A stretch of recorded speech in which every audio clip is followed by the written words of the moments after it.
From Square 2, this is What's Wrong with Revenue. I'm Mike Lieberman, CEO at Square 2, and along with my longtime friend Eric Kalis and co-founder at Square 2 and six-time entrepreneur, Eric and I will answer the questions CEOs have every single day: what's wrong with revenue? You can be part of the live cast show where we'll answer your questions every Wednesday at 4 p.m. Eastern, or catch the show on demand on YouTube and on all your favorite podcast networks. Also, check out all our audio and video content on Square 2 Plus at the square2marketing.com website. Enjoy the show.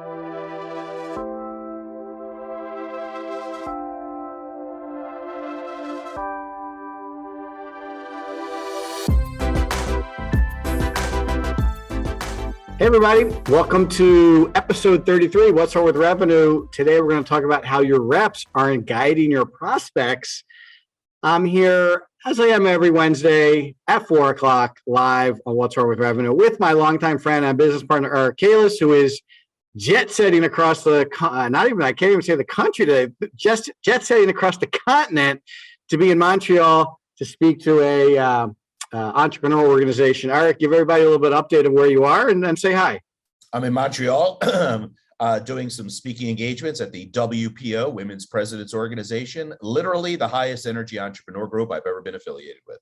Well, I'm sure they'll be happy to hear that.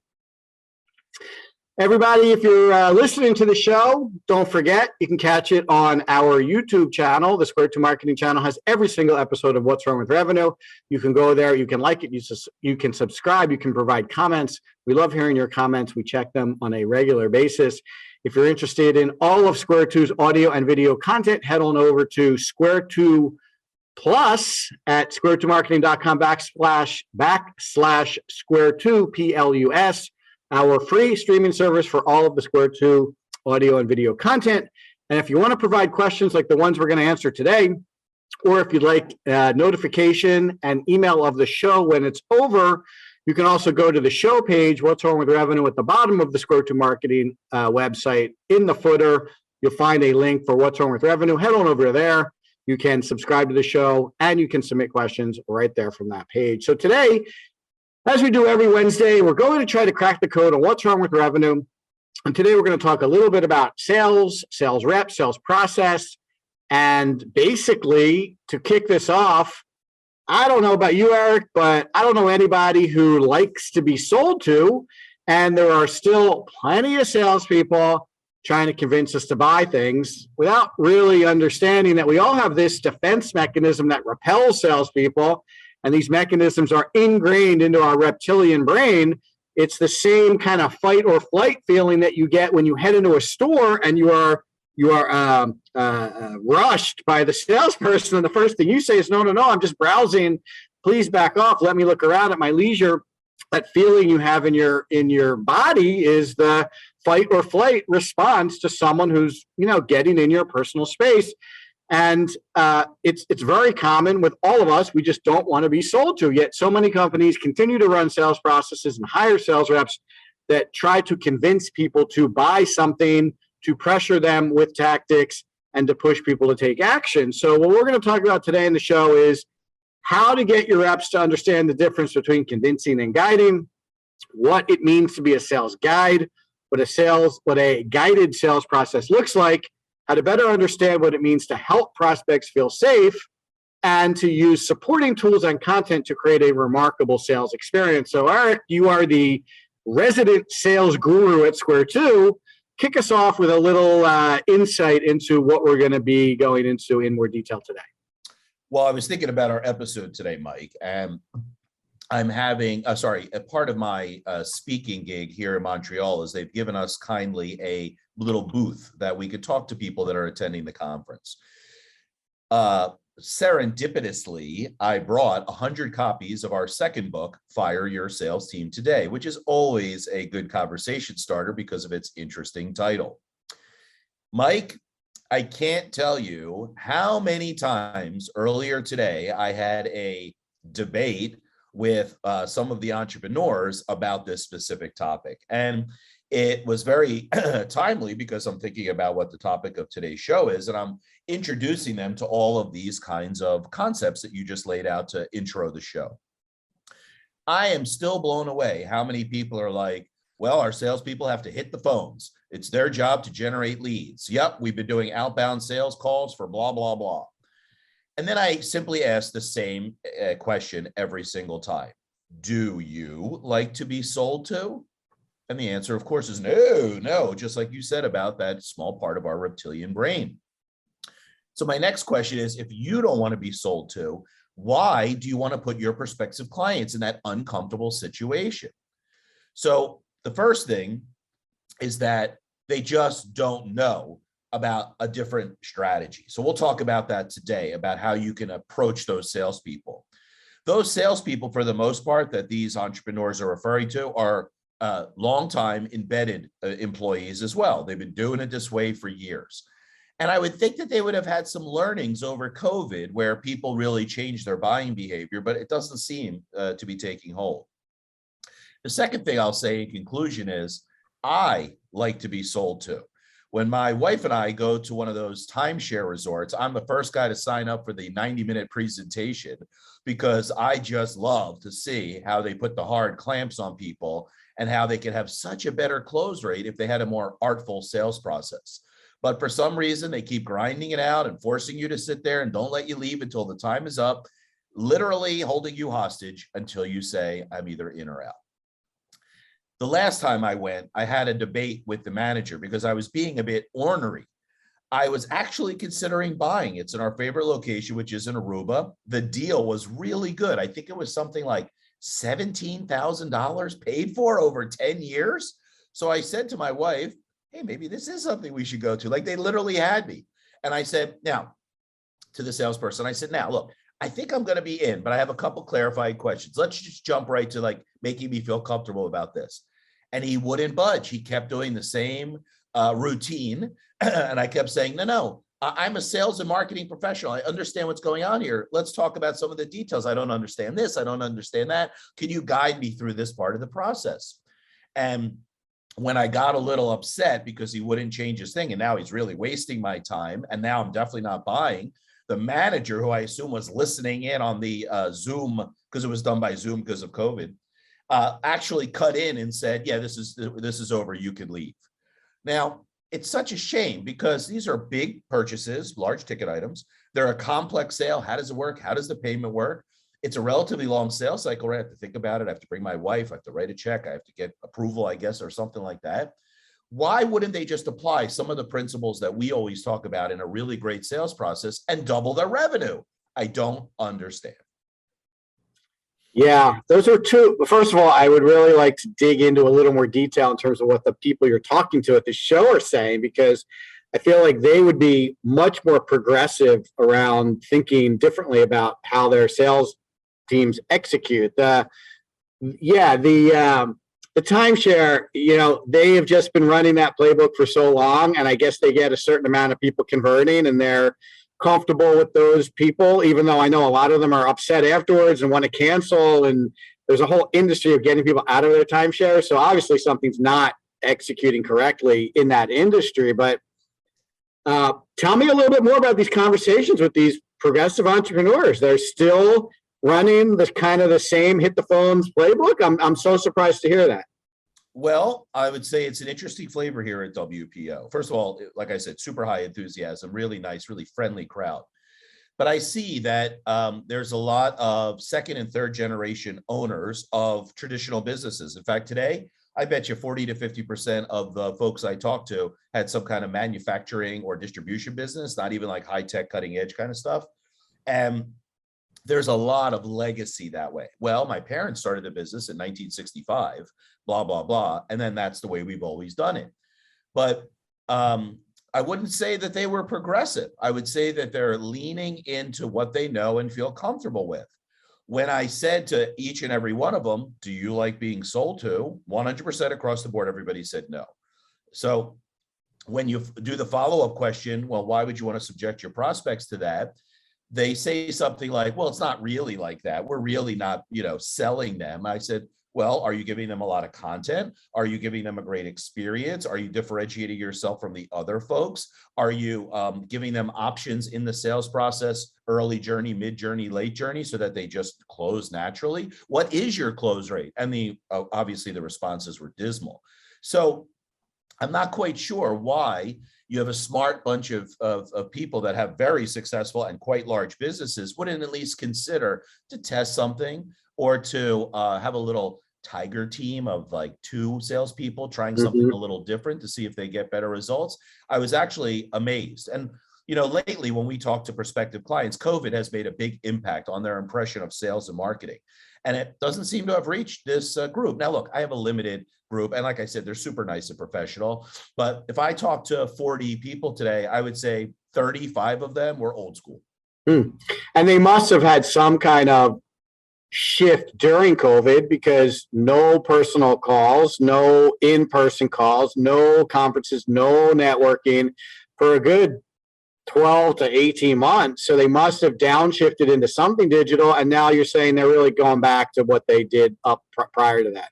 Yeah, a lot of them said, yeah, we really suffered and we just kind of like waited it out, Right. as opposed to a hard pivot into something that might actually be work not only during COVID, but for the years to follow.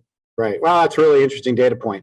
So let's talk a little bit about, look, we wrote a book, right? And the book is spends a lot of time talking about the sales guide. In fact, the title does not suggest you fire your sales team. It actually, if you read the fine print, you're supposed to fire them as their sales rep job and then rehire them as their sales guide job. So, talk a little bit about what it means to be a sales guy. Well, because we don't need to sell, and we just need to help people in a big purchase. And I'm not talking about buying something for $20 on Amazon. You don't need a salesperson to help you with that.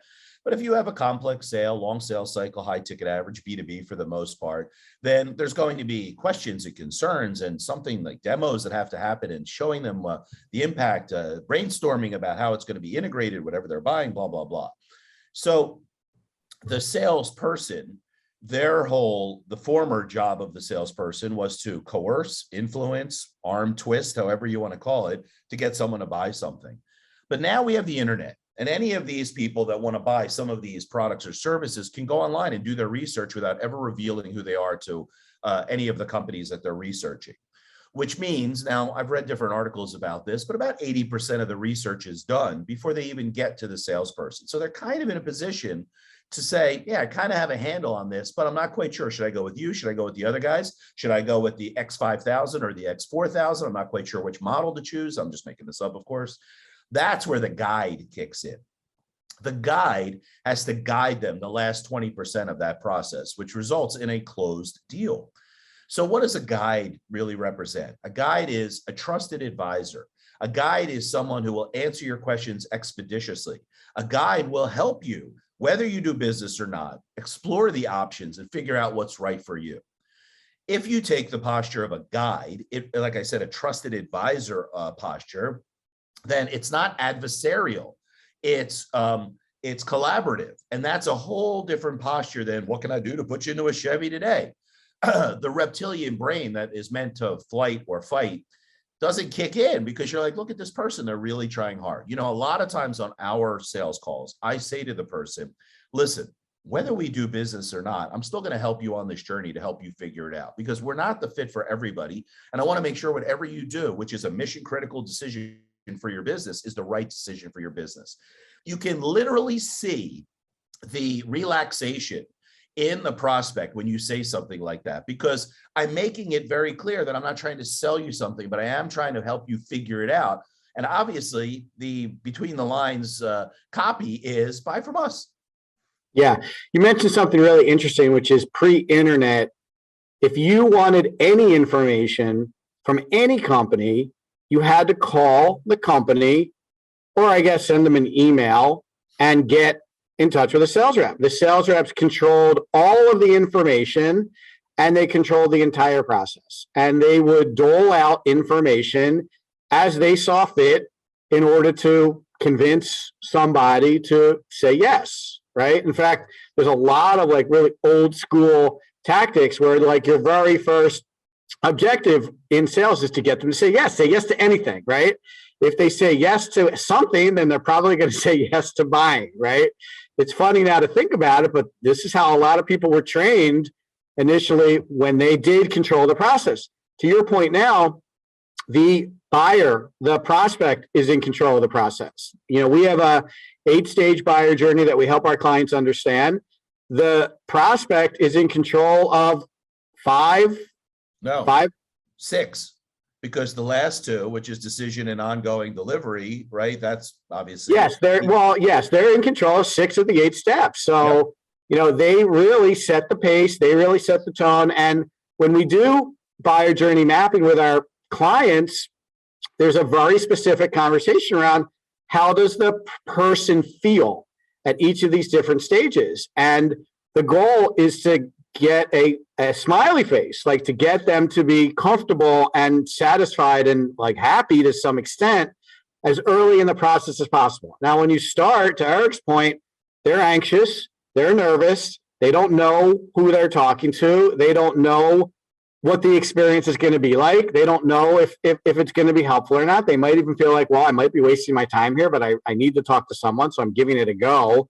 And even when they are pre-sales, right, when they're looking around on their own, they're nervous, they're anxious. Their job might be in jeopardy. Their company might really need them to come through. They're concerned about the information they're processing and the how this information is going to influence their ability to make a good decision, so they look good, continue to be successful in their role, don't get fired. I mean, there's so many things associated with making a purchase. When you are talking about a large, complex sale that's, big ticket items, nobody wants to make a mistake with that. So, interestingly enough, the people that tend to do well with this guide concept are the professional services firms, the consultants that we work with, because lots of times we'll say to them, well, how do you work with your clients? And they are very good at explaining the consultative approach they take with clients. Well, we like to educate them and we like to give them all the information. Then we make recommendations and we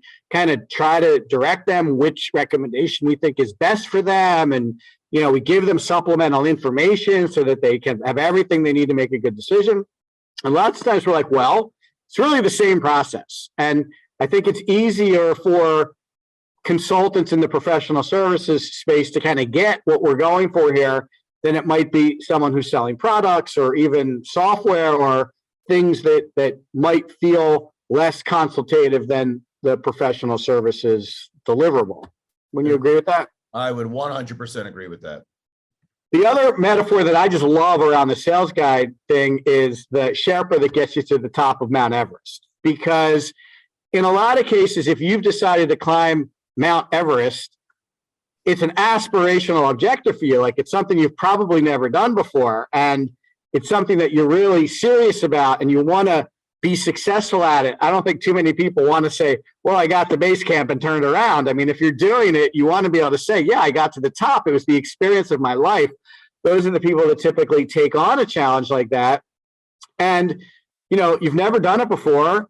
You need help. And it's the same thing with a lot of the sales execution that we're talking about today. If someone's never bought software or never bought a huge piece of machinery or never hired a large consulting company to help their business with big transformational things, then it's really the same feeling. And the Sherpa that gets you to the top of the mountain, well, what's the first thing they're doing? Well, they're looking at all your equipment. They're like, yeah, don't take that. And no, you have the wrong boots and put these on. And no, when we get to the top, you're going to need this jacket. And yeah, your oxygen is all configured and, not properly. And look, having never done anything like this, I'm making it up, but you get the idea.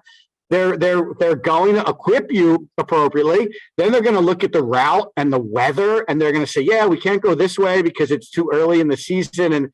And when they get in the middle of the mountain, they're no, don't step there. Like, that's going to collapse. We got to go this way. And they're really guiding you every single step of the way with different advice and guidance along the way based on where you are in your process. I watch some of these kind of like The Alpinist, which is a show on Netflix about someone that free climbs. And Eric, I got to ask you, because no one's really answered this question for me. And I even Googled it, and Google was a little weak. How do these people who climb these mountains, how do they get down? Do they literally just turn around and go back down the mountain the same way they got up? Yeah, for the most part. I mean, there's limited trails. Especially, I watch that whole thing on Everest, right? They have the trail, and that's when like all those tourists that are clogging it up. That's when people are dying because the trail's so crowded. There's only one way out. You know, Mike, there's one other thing that I think you should really emphasize on your Sherpa example, which is trust. You have to trust the Sherpa, so much so that it's a life and death. Right. Buying a new piece of equipment for your factory is not life and death, but trusting the Sherpa is. And that's such an extreme example, such a picture that we can paint for people, that you have to trust the salesperson.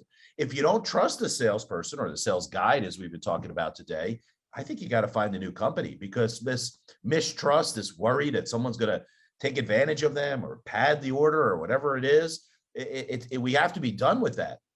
If you want to be collegial, if you want to be collaborative, if you want to work together to a common goal, that seems to be more in the 2022 sales guide definition. It's such a good point. And we talked, we kind of like glossed over it, but it's really worth digging into a little bit. This idea of making someone feel safe. So yes, there's a part of our brain that controls how we feel. And it's almost, it is reptilian. It is like out of our control a bit. Like you either feel one way or you don't. It's not like you can choose to look one way, or you can choose to touch something or choose to taste something. It's a very involuntary process. The feeling you get when you don't feel safe. And when we work with clients, we tend to break that down, because in some cases it's hard to know whether someone feels safe or not. So we use the concept of know, like, and trust. And this is to your point, like trust is one of the three elements that gets people to feel safe. They also have to like you, and they also have to know you. And knowing you is lots of times delivered without the salesperson, right? Because they can go to your website and they can get to know your company, how long you've been in business, who you work with, the kinds of products and services you have, maybe some other clients like them that you've worked with. Maybe they can watch some videos from other clients that have had a good experience. So they kind of get to know you a little bit without the sales rep. But like and trust is all about the sales rep that works with them. They have to like you. They have to like the other people that come on the call. Like if you're bringing other people into the sales process, they have to like them as much as they like the sales rep who's controlling the process. And only when you get know, like, and trust do you get safety. So those are really important elements to think about when you're looking at the sales process you're executing. And that's a wonderful bridge to the next point I want to talk about, which is the guided sales process. So again, Eric, I'm going to ask you to talk to the audience a little bit about what does a guided sales process look like? What are some of the steps that might not be in a traditional sales process? What are some important things for people to think about if they want to go to more of a guided sales process? Give us a little primer on that. Sure. So, we have been working for literally years and years on helping people think about their sales process in more of this collaborative way.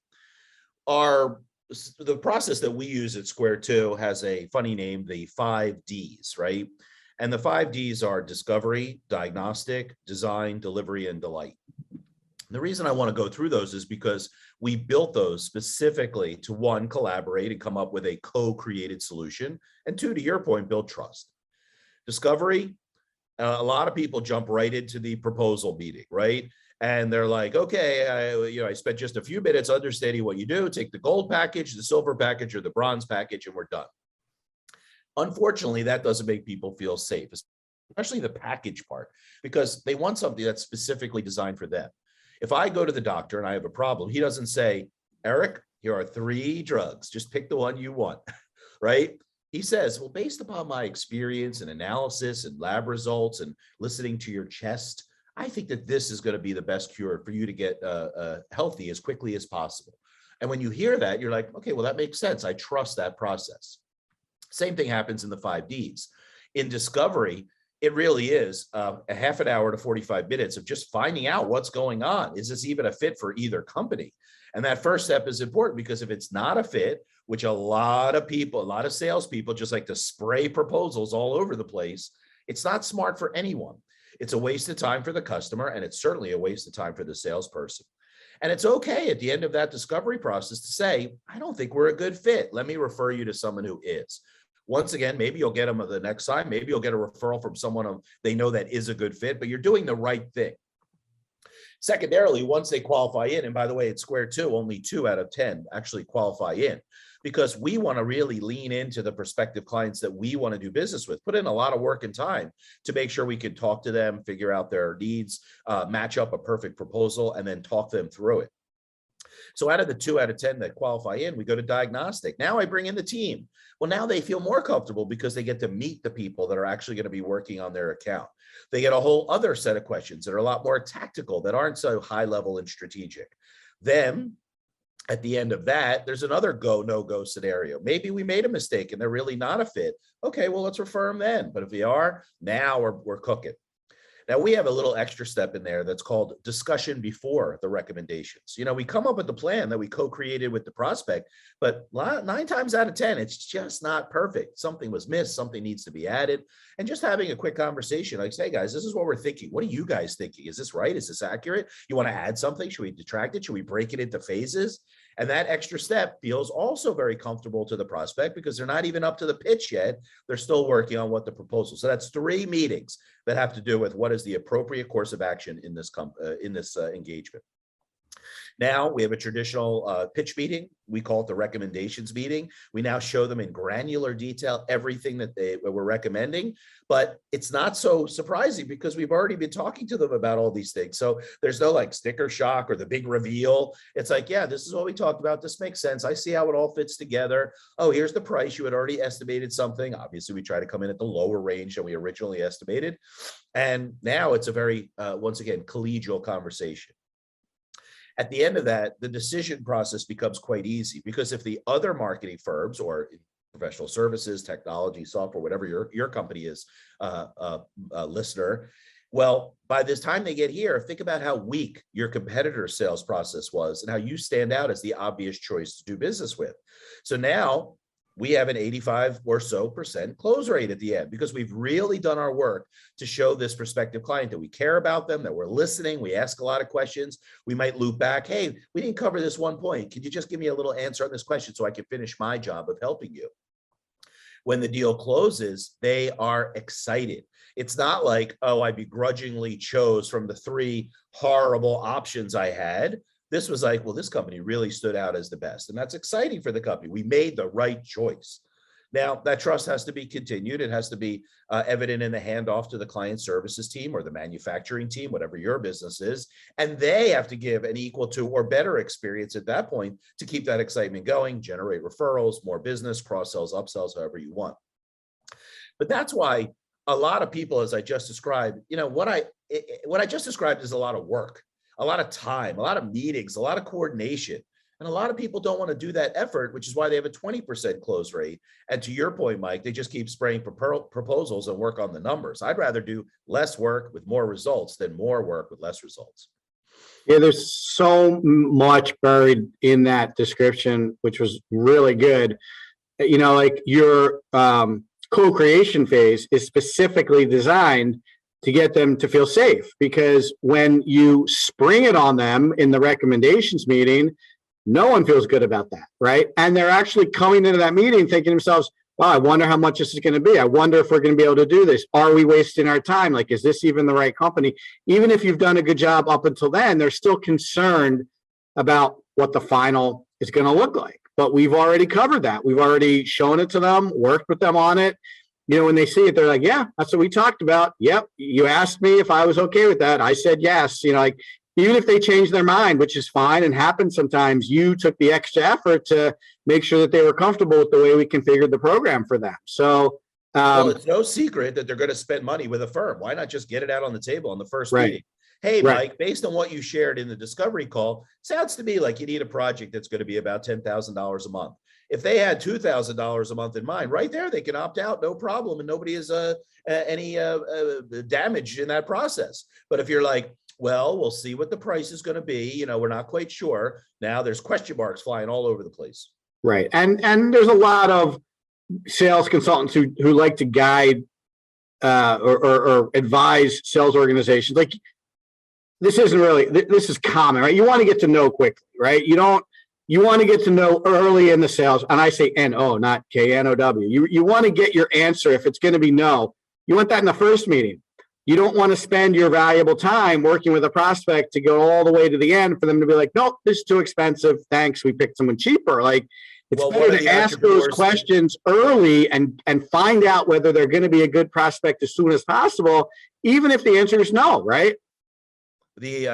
One of the attendees at the conference I'm at today said, oh, thank God you're here. I need a new website. Can we talk about that? I'm like, yeah, tell me what your situation is. She said X, Y, and Z. I said, sounds like a $25,000 to $30,000 website. She was like, what? I wouldn't pay more than $5,000 for a website. I'm like, great. I have someone to refer you to. Good luck. I think that's a good fit for you. It's not a fit for my company, but let me refer you. I referred her to our good friend, Drew Donaldson over at Crackle Marketing. He'll do a beautiful $5,000 website. Will it have strategy? No. Will it perform? No. Will it be search engine optimized? No. Will it have killer messaging? No. Will it have conversion forms and nurture and all that? No. But that specific client will feel really good about spending $5,000 on a website, and it's a perfect fit for Crackle and that client. Right. Yeah. Also, along the way, thinking about how we get people to feel safe, how we really guide them. There's a lot more use of tools and content in terms of how to create a remarkable sales experience, right? We kind of been alluding to it, but you can really differentiate your company by having a remarkable sales experience like the one we're talking about. If one company is executing kind of a traditional sales process and another company is doing what we're talking about, who do you think people are more likely to do business with? Probably the second company. So before we get into questions, maybe you could talk a little bit about what kind of tools someone might be thinking about if they want to build a guided sales process. What kind of content might they be needing to weave into that sales process so that it really does stand out from their competition? Yeah, so this is a lot, excuse me, a lot about buyer's journey, right? Standing in the shoes of your prospective client at each stage of those 5 Ds and asking yourself, what do they need to feel safe here? What questions do they need answered? What could hold up the deal at this stage and give them everything they need? So a good example, and I think we talked about this during our advocacy show a couple of weeks ago, is the reference reel. We stitched together about 10 clients, all talking about how great Square 2 is. And right after the diagnostic meeting, we send them, great, we're going to work on your set of recommendations in the next day or so. By the way, while we're working on that, here's a bunch of clients just like you. Not because we want to send them a fancy video, because we determine at that point, they're like, well, I'm thinking about hiring Square 2. Maybe I should check some of the other clients they've talked to. Oh, wait a minute. They just sent me a video of those clients. Oh, I see. These guys are pretty happy. I'll be happy too. That's preempting any problems by giving them a piece of content. Now, early in the journey, you have a lot of challenges because whatever you're selling might be a bit complex. Today, I was talking to an entrepreneur and their business was manufacturing automation. So I said, it's so complex. How do you explain to them all the different options they have to automate a manufacturing line or facility?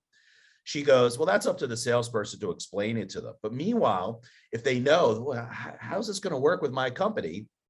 I would put together a collection of content that would be like the beginner's guide to automating your factory, 3 mistakes to avoid when automating your factory. I would do small, medium, and large, how aggressive should I be about automating my factory? And somewhere in there are the answers that person's looking for.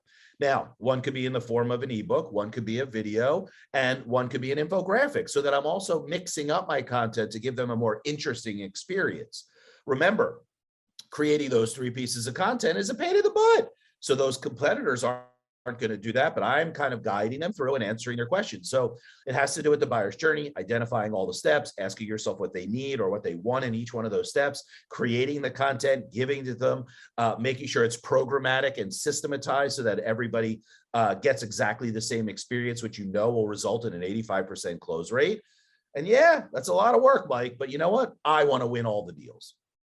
Yeah, there's an interesting element to that too, with her answer, right? So if she has 10 sales reps and she's leaving it up to the sales rep to explain that very complicated question, I can promise you that her prospects are getting 10 different experiences. Each of those sales reps is probably doing it a little bit different, answering that question in a different way. maybe even telling a different story about how the company, decided to be in this business or delivers their manufacturing automation. It's just not a consistent process. So there's really going to be no way to decide whether their process is effective or not. It's going to come down to which rep is telling the story in the exact right way.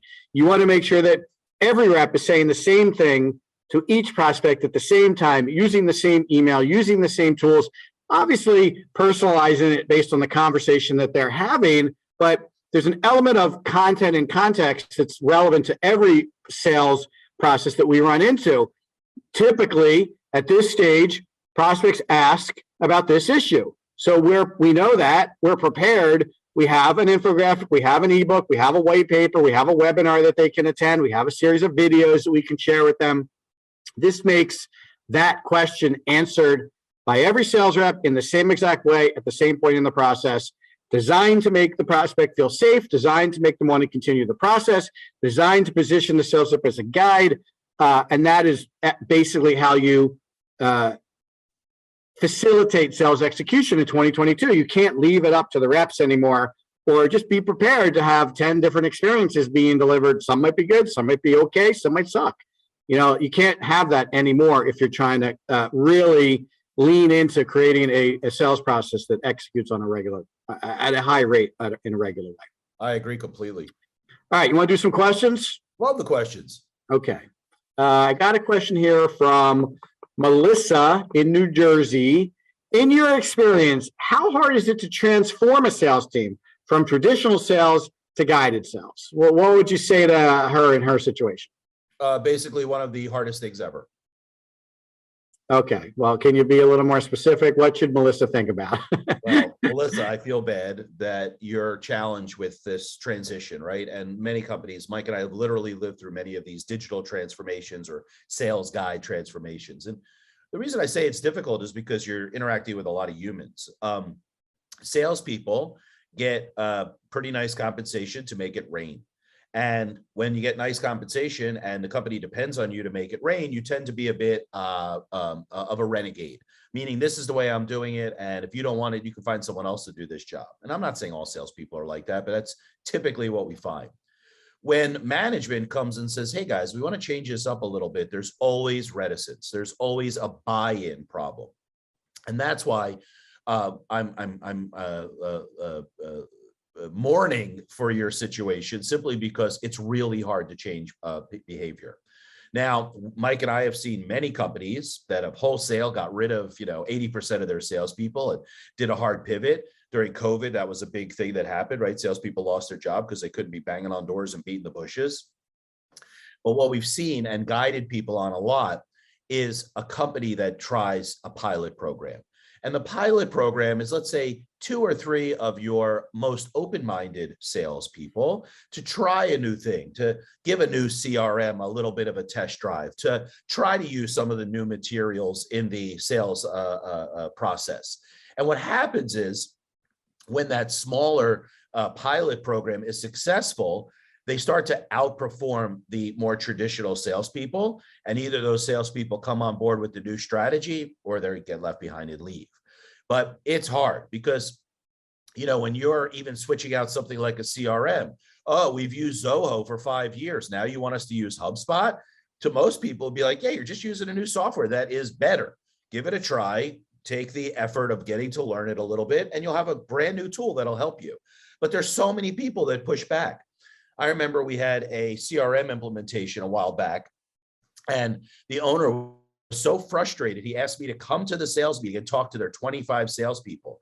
And I got to tell you, I did my darndest to explain to them how life would be better on the other side of this transition, and it completely failed. Now, leadership has to be strong. The reason we're doing this, folks, is because we want to be better. We want to have better results. We want to close more deals and go home at 5 o'clock. The leadership in this specific situation was a bit wimpy and let the sales team drive the conversation, as opposed to them telling them, hey, this is what we're doing from a strategic basis, and this is why we hope you guys will come along for the ride. So there was a whole bunch of problems in that specific scenario, but mostly because leadership didn't take the leading role. Yeah, I couldn't agree more, Melissa. If you need the CEO on board, or at least most of the C-suite on board to support any kind of effort to transform your sales process. And I think this is also probably why, Eric kicked off the show with his experiences of the entrepreneurs he's talking to in Montreal who haven't changed, is because generally I think business owners and CEOs look at sales as kind of like the lifeblood of the business. And if things are going okay and people are closing deals, which they obviously are because these are successful companies, I don't know that everyone really has a stomach to overturn the apple cart and start all over again and upset the sales reps and teach them a new process and train them on new software. Like, it almost seems easier to just let them do what they've been doing and hope they do it a little bit better each year. Or maybe we get rid of some of the underperforming sales reps and we put some better sales reps in there, and that makes us a little better this year versus last year. But if you really want to grow, if you really want your company to see some hockey stick growth and you're executing an old school sales process, then you need to get everybody on board. You need to kind of think the project through. As Eric outlined, a pilot will definitely check a lot of boxes in terms of getting the sales team to stand up at the meeting and be like, yeah, I ran this new process and it's awesome. And I hit my target 3 months in a row. And prior to that, I missed it 3 months in a row. That's how you get the rest of the salespeople's attention. And then they should be coming up to you and saying, like, look, I want to try this. I want to use this technology. I want to use this process. There's a lot different. It's a lot different for the marketing folks to be telling salespeople what to do. It's even a lot different for sales leadership to be telling the sales folks what to do. I've seen a ton of salespeople laugh at sales leaders when they have their ideas. Yeah, whatever you say, boss, I'm going to just keep doing what I'm doing because I've been successful at it. You got to really get this project aligned in a lot of different areas to execute real significant transformation. It's doable, and it might even be good to bring someone in from the outside to help tell some other stories about what other companies have done. But some of this stuff that we're talking specifically around leadership and around the pilot and around getting sales itself to kind of tell your story is how you're going to do it. All right, I got a question from Joe in New York City. I love the idea of a guided sales process. Are there any specific stages or steps that are absolutely needed during the process to make it feel guided? So you talked about some of the steps, like which one of those really contribute to this guided feeling? Diagnostic, without a question, right? To get together and not try to sell, but to diagnose what the issue is and then start to put some solutions to that issue. I mean, even though it's an hour of talking about the problems in your business, prospective clients really appreciate it because we're asking questions that are pointed. We're asking questions that go deep. We're not pulling any punches. We're trying to be completely no fluff. Like, look, you don't have but 1,000 people a month coming to your website. How are you expecting to get 50 sales opportunities a month? This is a problem you have. Now, the solution to more traffic to your website is X, Y, and Z. We feel that Y is probably the best course of action. We'll go off and we'll work on the details about what Y might look like for your specific company. That diagnostic is important because people like it. Like, you go to a cocktail party, Mike, and someone comes up to you and they only talk about themselves. You can't stand that person, right? But then someone comes up and says, oh, hey, Mike, my friend Charlie said you were going to be here. Like, I heard that you do X, Y, and Z. Can you tell me more about that? You love that person. And that's why the sales guide asking lots and lots of deep and important questions during the diagnostic really wins the trust of the prospective client because they see. I mean, I can't tell you how many times prospective clients have said to the Square 2 team, you guys ask more questions and spend more time than anybody on this project. Yeah, and again, to your point earlier, a lot of people we're competing with are rushing to the proposal, right? They're kind of skipping past this get to know you stage. And look, when Eric and I talk to prospects, we already know what the answer is most of the time because we've done this so many times. We need to ask the questions. We need to go a little slower. We need to make them feel comfortable and make them feel like we're really digging into understanding what they're currently dealing with. And we certainly are. But salespeople, I think, in general, feel like they already know the answer to the question. They can put the proposal together. Why bother with these other meetings? Let me get a proposal in front of them. Let me get this signed. Let me get this closed, and let me move on to my next deal. And I think this is a case where going slow to go faster is a real big part of what we're trying to do here. I also can't emphasize enough, when Eric's talking about this cocktail party analogy, it's really true. People love talking about themselves and their business and their issues and what they've done and what they've thought about. And the more you can get people to talk about themselves, the safer they feel and the more comfortable they are with you. So we absolutely want to know the answers to their questions, but also some of that exercise is designed to get them to open up about what's going on in their business and feel comfortable. 100%. 100%. I mean, it's like, you're right. I know in the first 5 minutes, but I often say something like this. Hey, I see you're a little bit concerned about which way to go. Don't worry about elongating the getting to know you process. We want to take as much time as possible to work with you because this is a mission critical decision for your business. You hire the wrong X firm, accounting firm, law firm, marketing firm, and you have a year engagement with them and it doesn't work out. That's a year of lost time and tens, if not hundreds of thousands of dollars in lost money. Why would you want to rush that decision? Why would a salesperson want to rush that decision? Yeah, and also there's a little bit of an analogy to hiring. Like there's a saying when you're trying to hire somebody, look, we all make snap judgments on whether we think we like somebody or not by, first what they look like and maybe what that initial interaction is. Like we're all pretty naturally inclined to jumping to a conclusion about somebody. And you're supposed to spend the rest of your time interviewing us. If you like them, you're supposed to spend the rest of the time trying to figure out why you shouldn't like them. And if you don't like them, you're supposed to spend the rest of the time trying to figure out why you should like them. And there's a lot of the same thing going on here.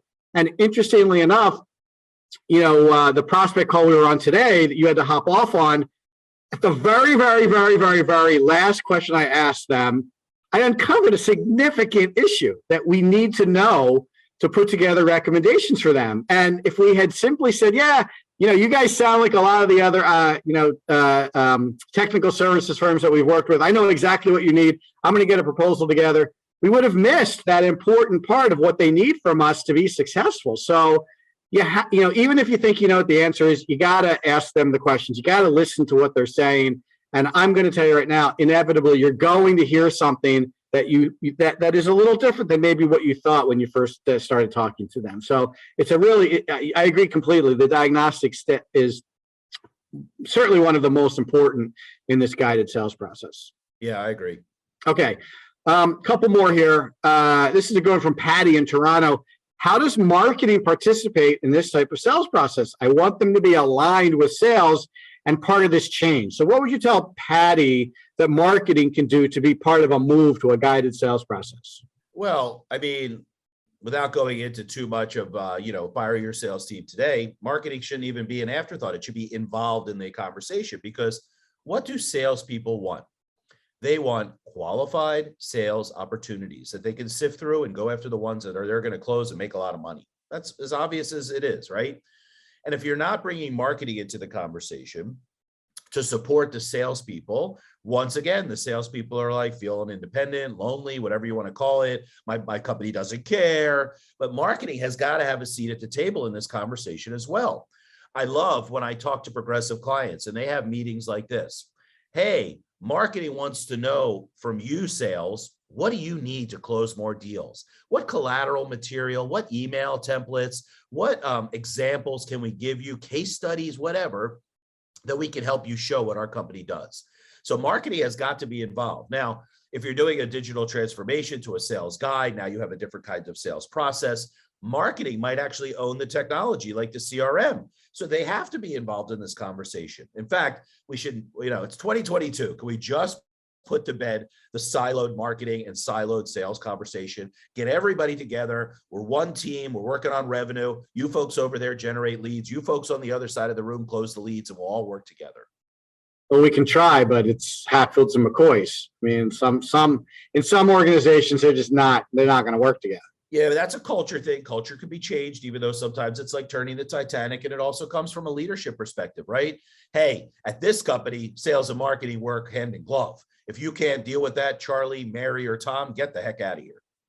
Yeah, I mean, there's a couple other things I could add, Patty. So if you gave marketing and sales some common objectives, that's going to help. right? So if marketing is getting measured on closed leads or revenue generated, they're going to want to be part of the process. They're going to want to ask those questions that Eric mentioned. Hey, how can we help close more deals? I got a revenue bogey here that I got to hit.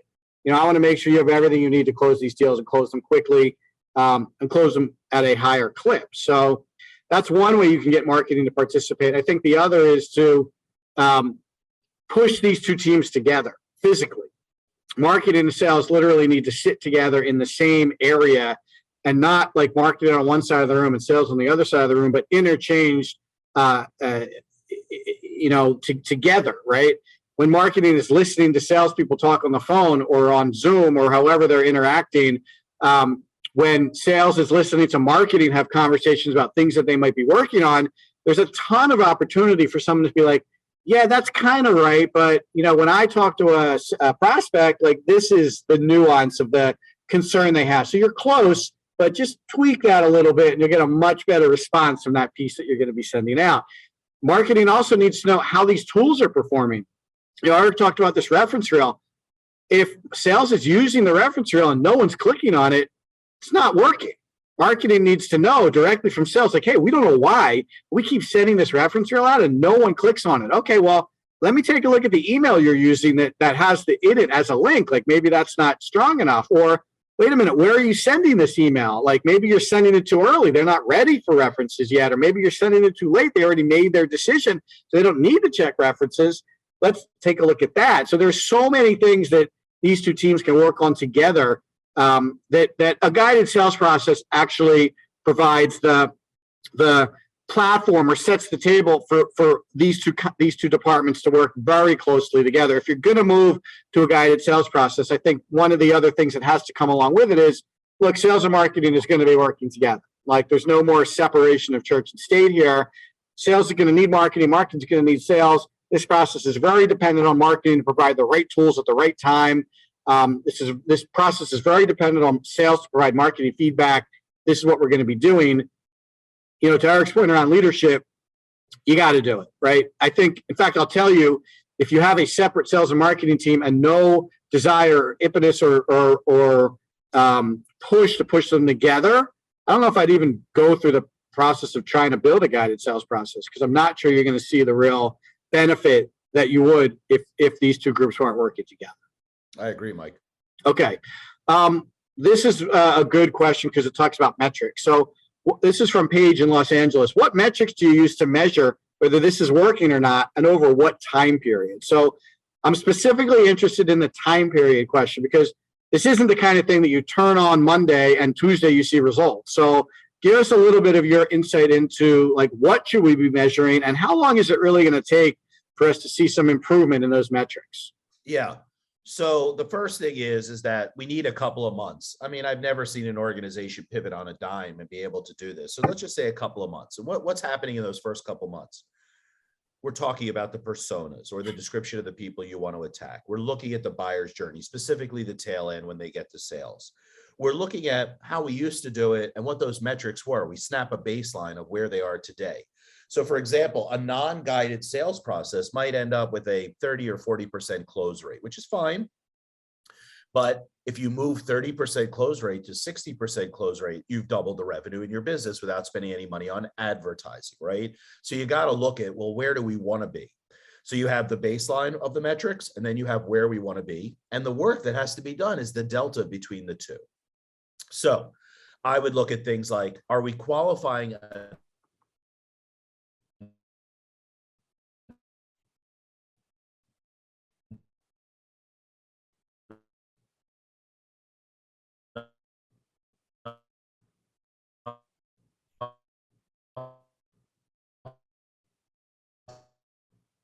Can you hear me? Your internet got really bad.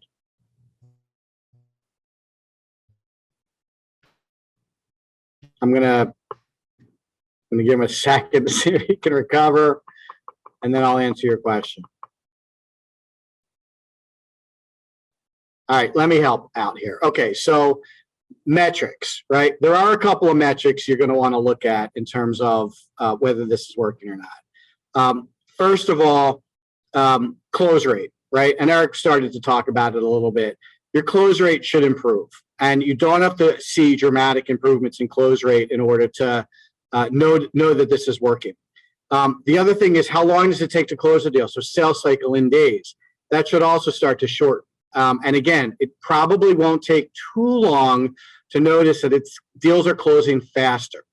Also, there are stages in the sales process, and there are timings associated with each stage. So you're probably going to look at some condensing in early stages first, and then the stages that are a little deeper in the sales process are going to come next. So you might notice that you're getting from discovery to diagnostic faster than you're used to, number one. And then you might start seeing that the rationalization stage, or the stage at the end, is closing faster later on down the process. So yeah, you died, so I'm handling it. So like you can pick it up when I'm done. So that's number one. Number two, I think over what time period? It's a really good question, and I want to answer it like this. When Eric, correct me if I'm wrong, because I think this is your story. When Cortez landed in Florida, right, in the New World, he burned all his boats. And he burned his boats because he did not want his crew thinking like, oh, this is going to be so hard. If this doesn't work out, back on the boat, back to Spain. I think you got to look at it like this, Paige. You can't really look at this over a time period. You got to put all your chips in, and you got to like ride this out for the foreseeable future. Like, yes, there are metrics that you can keep an eye on to see that it's working, but I wouldn't look at this. And if someone's saying to you, if this doesn't work in 6 months, we're going back to the old way, I probably wouldn't even tackle this project if someone is saying you got 6 months to make this work. You have to say to them, this is how we're going to sell going forward, no matter what. It might take us a year to smooth out the edges and make this really work like we envision it working. You're going to see improvements sooner than that, but you really got to go all in. And if leadership is not all in, I think you got to have a whole nother set of conversations. So, I would expect to see some improvement a couple of months after all the reps are into this new process and you have the right tools and you're starting to, everyone's trained and they're getting comfortable using the new process. And I would think a couple of months, you're going to start to see some improvement, like close rate, shorter sales cycle, tightening of the steps between the process. But don't look at this as like, this is something we're going to do, and in 6 months we're going to be done. Eric and I and the clients that we work with, they are constantly optimizing their sales process. This is not something you're ever finished with. This is something that you're always looking to make better, always looking to tweak, always looking to polish like a rough edge here or there. And you're going to make changes to it. You're going to be like, oh, that was a mistake. Like, our close rate actually went down. Like, fine, go back to what you used to do and apply another change that you think might work. Like, you have to constantly be iterating and optimizing this to really make sure it works, and make sure you're using a lot of prospect feedback and rep feedback to drive these changes you're going to be making. So I think if you take that approach to it, it's going to be a much better, you'll have a much better perspective on what kind of time period and how you're thinking about these changes. That quote was accurate, Mike, from my favorite movie, Hunt for Red October. Yes. Yeah. It's one of my favorites. All right. So in the last minute or two, I got a question from Amanda in New York City. She wants to know if we can share a story about a client who made this transition and what improvements they realized. Do you have anybody off the top of your head you could talk about? Yep. Got a client that's an interior design and architecture firm. They had literally willy-nilly sales process all over the place. We organized them into a nice sales process. They went from about a 20% close rate on both qualified and unqualified opportunities to about a 60% close rate just by following a simple process. And I don't mean all highfalutin like we've been talking about today, just a simple multi-step process that matched up with their CRM and considered the prospect first, not the company. Yeah, really good. And with that, we can wrap it up. Appreciate everybody joining us. Next week, episode 34, it's a big one for us. We're going to talk about you're not designing your campaigns properly. So we see this constantly. Even the most experienced marketing managers, for some reason, are a little challenged in designing their campaigns. They think an email is a campaign, and it would be one element of a campaign. But we're going to talk about much more omni-channel campaigns and how to really get good results from executing a campaign. Join us next Wednesday at 4:00 Eastern time for that. And we'll cover that. Eric will cover that out for you. Don't forget, check out the episode on YouTube at Square 2 Marketing Channel. Like it, subscribe to it, leave us comments. Head on over to square2marketing.com/square2plus, PLUS, to get all of our audio and video content. You can submit questions like the ones we dealt with today on our website at the bottom in the footer, What's Wrong with Revenue. Click it and you can submit a question and we will handle it here. And if you're into podcasts, like a lot of you are, check us out on all your favorite podcast platforms. Like us, subscribe to us, leave us comments. Thanks so much for helping us. Thanks for joining us for talking about what's wrong with revenue. Hopefully you have a much better idea of how to handle your sales process today. And we really appreciate all the support. Eric, thanks a lot. Good luck in Montreal. Good luck with your test on Friday. Hopefully you get back in the country safely. And we'll see everybody next week. Thanks a lot. Bye-bye.